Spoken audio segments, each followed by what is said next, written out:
Hey, this morning you know what we're doing? We're planting the last of my annual flowers for the cut garden. I have a small area and I am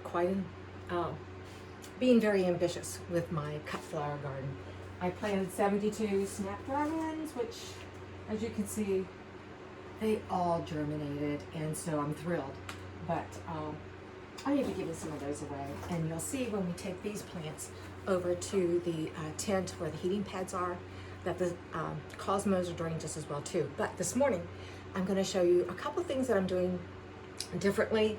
I have 3 different types of starting plant cups. I decided I didn't need 72 of each of the next plants I'm going to be planting, which are my marigolds, my zinnias, my sunflowers, which I've never grown, both the dwarf type, which are the dwarf incredibles, and they get 2 feet wide. And I am going to do some of the giant, these are called just your giant sunflower lemon queen. They'll be in the back garden, and I will do, I don't know, a half a dozen of those. Also some morning glories, and I'll show you when I get to those. The other experiment I'm going to do, besides trying new starting peat pots and plastic containers for smaller gardens, is when I go to plant these annuals, particularly the zinnias and marigolds, I'm used to direct sowing those right in the soil, you know, anywhere in the 5th to the 15th of May. And so when I plant these in my cutting garden and in the perennial bed, I'm going to go ahead and plant some of the seeds at the same time and see which produces more, who flowers first, just because it's a great experiment with your plants. So the first thing we're going to do, I want to show you, this is by Jiffy peat pots, and they look like this when you get them. They're little discs. Then you add warm water. They come with their tray and their dome. I just did it. It took about 4 minutes for them to plump up.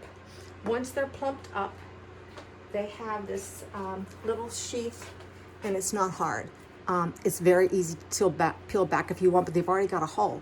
So I'm going to go ahead and put my beautiful marigolds. These will border the perennial bed, and there'll be some in the cutting garden. This is the Eskimo, which is a nice, I hope it is this lovely creamy white, nice big seeds. So they will go right here in that little hole that it already comes with. We'll stick that in there, and then I will always add, I think the vermiculite has been wonderful for starting because it allows to hold the moisture, and it allows for the plant to come through easily. So these Jiffy pots, I bought 2 pots, so I'll be planting 24 marigolds if they all germinate. I hope they do. And we'll see how they work. They come, what I like about them is they do come with their own domes, which is nice because the dome makes a difference on the heating pad to get them germinated.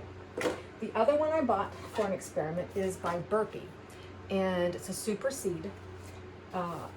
There's only 8 little cells, but what I like about it is it seems very durable. Comes with a water tray. The handles are nice, and it has these pop-out plastic bottoms, and you wash them out and reuse them. What I don't like is it didn't come with a dome, so we all have plastic tops to our storage bins. I'm going to use that. And in this is going to be my zinnias, which I will be planting 2 to 3 per seed per tray. And I'm using in all the other trays that I don't come with the peat pots, moistened seed starting mix. And again, it's not water dripping out, just wet to where it clumps. Just like that. That goes in there. And I just use any seed starting mix. This happens to be Miracle Grow, but you can use whatever you want.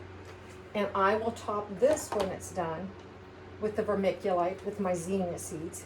And like I said, I will be planting these zinnia seeds, direct seeding once we're ready to do that. The other trial I'm trying are these decomposing little pots and you've probably purchased some of these at your plant stores. I've purchased my herbs in these, and what's nice about these is that you plant the whole cell. When the plant's ready to go into the soil, you put this right into your garden. You don't have to take it out of this, and they biodegrade into the soil. And in these, of course, I'm using my potting mix, just like that.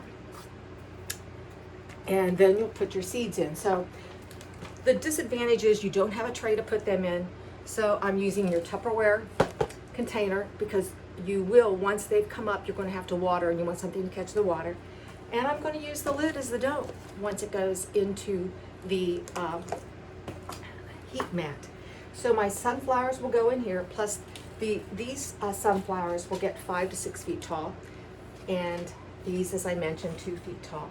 In this tray of the same biodegradable little cells, I'm going to plant morning glories. And this is a beautiful, beautiful, beautiful white pearly gates. It'll be nice against that black fence. But always read the back of your packet. On the back of the packet, it says you must moisten the soil, moisten your seeds overnight in warm water.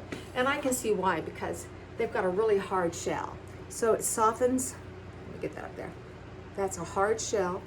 I've had them in water overnight, and you drain the water off,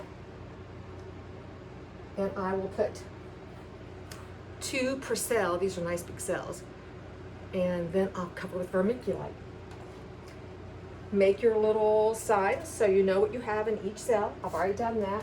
I also put the height of things so that when I get ready to plant them in my small little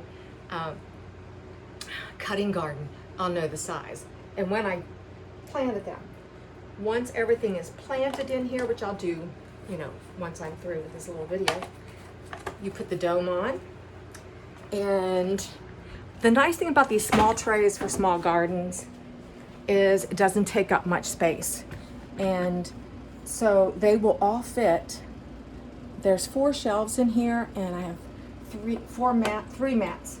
So I can probably get all 6 of these new planted annuals on one mat, which is nice. But once they start to germinate, you take them, you unplug your heat mat, and you expose them to light. And you can see that the cosmos right here are doing really, really well. They've got their 3rd, 4th leaves.